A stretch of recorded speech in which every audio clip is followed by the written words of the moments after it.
selalu bersinar dan burung-burung masih akan bernyanyi. Sedang angin pun bertiup menyampaikan pesan bahwa Tuhan Yesus tetap setia. Sedang mentari pun masih selalu bersinar dan burung-burung masih akan bernyanyi. Sedang angin pun bertiup menyampaikan pesan bahwa Tuhan Yesus tetap setia. Bahwa Tuhan Yesus tetap setia. Bahwa Tuhan Yesus tetap setia.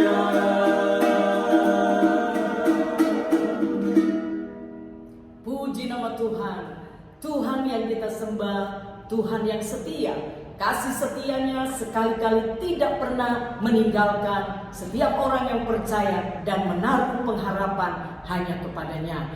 Hari ini saya mengucap syukur kepada Tuhan, Bapak Tony, Bapak Yopi, dan saya sendiri dapat menaikkan pujian yang luar biasa. Pujian ini sudah cukup lama ya Pak Pendeta Yopi Hatut tulis, dan kata-katanya luar biasa. Dikatakan sedang mentari masih bersinar. Ya, di tempat saudara mentari masih bersinar, tentunya masih terus bersinar.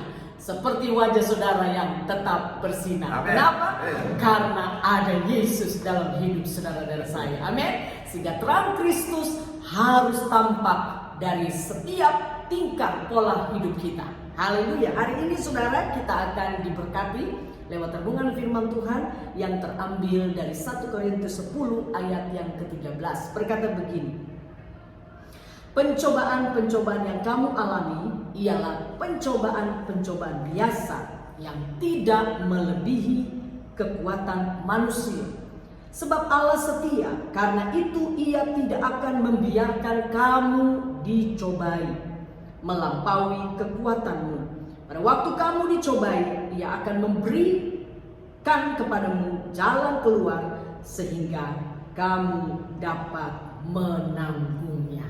Puji Tuhan, ayat yang luar biasa.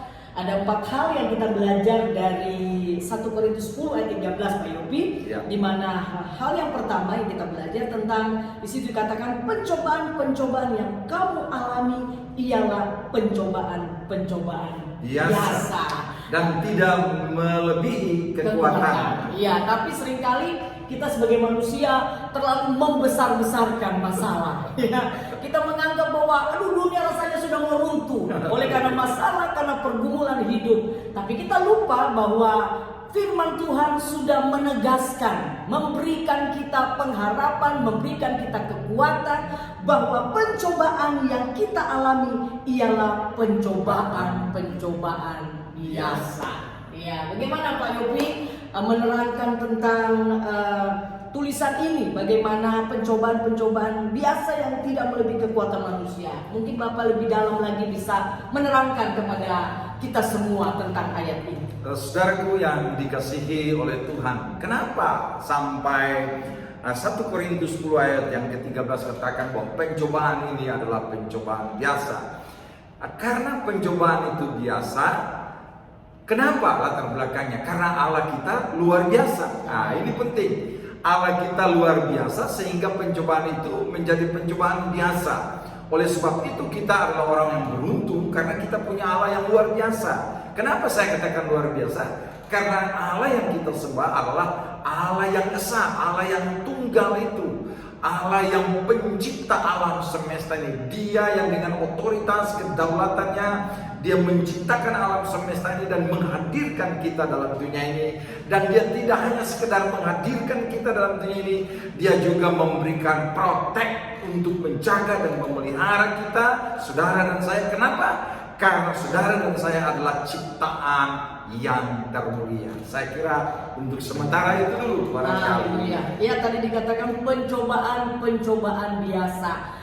Dari tahun-tahun yang sudah lewat, kita pasti mengalami yang namanya pencobaan. Tapi akhirnya toh kita bisa lewati. Ya, dan ke depan kita juga tidak tahu apalagi akan Tuhan izinkan terjadi. Tapi kita mengucap syukur kita memiliki firman yang telah menegaskan kepada kita bahwa kita nggak usah takut, ya, karena kita tidak sendiri. Amin. Kenapa saudara? Karena Tuhan bersama dengan kita. Firman Tuhan berkata, kalau Dia bersama dengan kita, kita lebih dari pemenang. Amin, saudara. Kenapa Korintus menulis ini, saudara? Karena kita percaya bahwa ya di dalam persoalan, di dalam pergumulan hidup, tentunya ada saatnya di mana kita tidak mampu lagi, seolah-olah kita tidak punya kekuatan apa-apa, sehingga firman Tuhan ini menegaskan kepada kita, dikatakan pencobaan itu tidak melebihi kekuatan. Yang pertama, dan yang kedua dikatakan sebab Allah setia.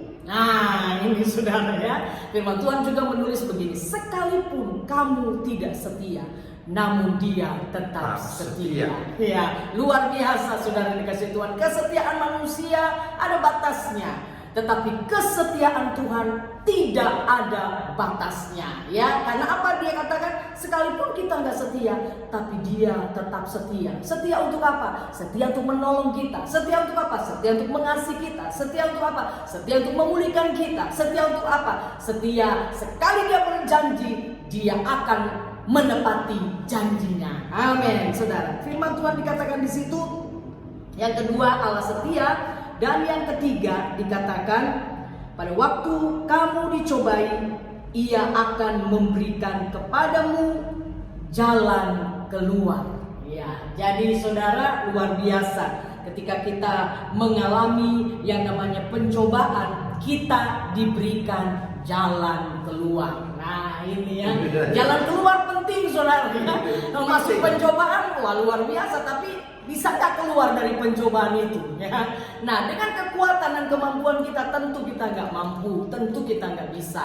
Tapi firman Tuhan menegaskan kepada kita, dikatakan pada waktu dicobai, Ia akan memberikan kepadamu jalan keluar. Ya, hari ini saudara yang sedang tertekan, saudara yang sedang sakit, saudara yang sedang putus asa, saudara yang sedang susah, ya, jangan takut, jangan khawatir, karena firman Tuhan berkata Dia akan memberikan kepada kita jalan keluar. Ya, di dunia ini banyak jalan saudara ya, tapi jalan keluar hanya ada di dalam nama Tuhan Yesus Kristus. Ya. Artinya begini. Ya. Ketika jalan A buntu, jalan B terkunci, jalan C tertutup, jalan D kata orang Jakarta mentok. Ada juga jalan buntu, Pak. Jalan buntu, mentok. Ya. Nah, dalam kondisi yang seperti itu, Tuhan membuat jalan buat kita. Jadi jalannya seolah-olah udah habis, karena udah buntu, udah mentok. Tapi Tuhan buat jalan. Ada lagu yang sairnya bilang begini, Dia buka jalan saat tiada jalan. Jadi Dia buat jalan baru. Dia buat jalan baru sehingga kita memperoleh jalan keluar. Keluar. Ada seorang teman saya, seorang teman, dia waktu itu dia diminta menasihati ada satu klub olahraga. Lalu mereka datang kepadanya dan mereka katakan, Pak, kami sedang menghadapi jalan buntu. Kira-kira jalan keluarnya seperti apa? Lalu beliau katakan begini, teman saya bilang begini, tadi kamu perhatikan dari mana kamu masuk. Nah, dari mana kamu masuk? Ya, dari situlah kamu keluar. Artinya begini, kalau Tuhan izinkan kita memasuki suatu arena dunia ini, suatu pertandingan, dalam suatu perjuangan, Tuhan pasti akan memberikan jalan keluar. Bisa masuk, pasti bisa keluar. Bisa keluar. Kenapa? Keluar itu datangnya dari Tuhan. Kenapa? Allah membuat jalan. Dia membuat jalan ketika kita tidak ada jalan. Iya. Bedanya kalau iblis dia bisa buka jalan, habis itu dia tutup. Dia kasih masuk kita ke perangkapnya dia, diikat kita, dan ketika kita masuk dalam ikatannya dia, susah untuk kita bisa keluar. Ya, beda, kita punya Tuhan yang luar biasa, ya saudara. Jadi ketika engkau sedang diperhadapkan dengan perjuangan, persoalan, pergumulan hidup, bahkan sakit penyakit, percayalah saudara, semua yang kau alami, sakit penyakitmu sudah ditanggung di atas kayu salib. Ya, beberapa hari yang lalu kita sudah merayakan kematian Tuhan kita, kebangkitan Tuhan kita yang memberikan pengharapan kepada kita. Kalau dia mati dan tidak bangkit saudara, maka sia-sialah kehadiran Tuhan. Tetapi kita mengucap syukur, dia lahir, dia mati, dia bangkit, dia naik, bahkan nanti saatnya dia akan kembali untuk menjemput di mana dia berada. Di situ saudara dan saya juga berada. Barangkali sudah ada pesan-pesan dari sedikit dari Tony, sepatah dua kata barangkali. Ya, saya pesankan supaya kita jangan takut Jangan takut ya. menghadapi segala cobaan. Dalam menghadapi segala cobaan jangan takut. Jangan takut, karena Tuhan akan memberikan jalan keluar. Tuhan memberikan jalan keluar. Karena sesungguhnya ketika kita takut, ya sudah, kita tidak akan menemukan jalan keluar. Ya kan? Karena ketika orang sedang takut, dia takut melangkah. Takut melangkah. Karena dia pikir di situ jalannya buntu. Iya. Akhirnya dia stuck di tempat dan dia bersungut dan dia mengeluh, gak pernah keluar dari persoalan dan pergumulan hidupnya. Jadi dari peristiwa ini kita belajar saudara untuk menikmati semua proses hidup yang Tuhan izinkan terjadi dalam hidup kita, karena kita percaya Tuhan yang kita kenal di dalam nama Yesus Kristus, kasih-Nya, kuasa-Nya tidak pernah berubah. Sekalipun kita seringkali berubah, dunia ini pun semakin berubah Dan terus berubah. Ya, kasih orang juga semakin berubah, kasih orang semakin tawar. Ya, orang mencintai dirinya sendiri, menjadi hamba uang. Orang gak peduli lu susah, lu mau mampus, yang penting gua senang. Ya, tapi Tuhan tidak demikian. Tuhan mau supaya kita semua umat manusia menikmati kebaikan kasih setia Tuhan. Itu sebabnya Bapak Ibu Saudara dikasih Tuhan, mari dengan kebenaran firman, dengan pujian yang telah kita dengar bersama, mendorong semangat kita untuk terus mengucap syukur kepada Tuhan. Karena satu hal kita percaya, yang pertama, pencobaan yang dia berikan tidak melebihi kekuatan. Pencobaan itu biasa. Dan yang kedua, dikatakan Tuhan setia. Dan yang ketiga, dia memberikan jalan keluar. Yang keempat, dikatakan di situ sehingga kamu dapat menanggungnya. Nah, ini penting saudara, jalan keluar dan juga dapat menanggungnya. Orang diberikan jalan keluar is okay, tapi nggak bisa menanggung. Kalau saudara berusaha dengan kekuatanmu kau tanggung, pasti nggak mampu. Tetapi firman Tuhan yang menegaskan, bukan kita yang menanggungnya, tapi Tuhan memberikan jalan keluar dan Dia memberikan kita untuk dapat menanggung setiap persoalan, pergumulan, proses hidup yang kita lewati. Puji nama Tuhan.